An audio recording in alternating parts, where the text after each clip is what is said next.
अपनी ही धुन में झूमते और एक नई दुनिया में गुम ये अफराद अनोखे अंदाज में सैयद अब्दुल्ला शाह कादरी अल मारूफ बाबा बुल्ले शाह से मोहब्बत का इजहार कर रहे हैं। 259वें उर्स की तकरीबात में न सिर्फ मर्द हजरात बल्कि खवातीन और बच्चे भी रूहानी सुकून के लिए जोक दर जोक सूफी शायर की दरगाह का रुख करते नजर आए।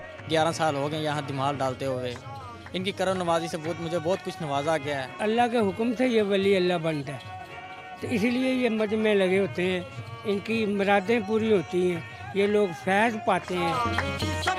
शाम ढलते ही दरगाह का अहाता रंग बिरंगी रोशनियों से नहा गया। जहां ज़ायरीन ने दिए जलाए, वहीं कसूर की सौगातों पर हाथ साफ करते भी नजर आए। पंजाबी के सूफी शायर को आलम फ़ानी से रुखसत हुए तो सदियां बीत गईं, लेकिन उनकी फैलाई तालीमात और फैज़ आज भी जारी व सारी है। कैमरामैन एजाज के साथ कासिम अरशद, डॉन न्यूज़, कसूर।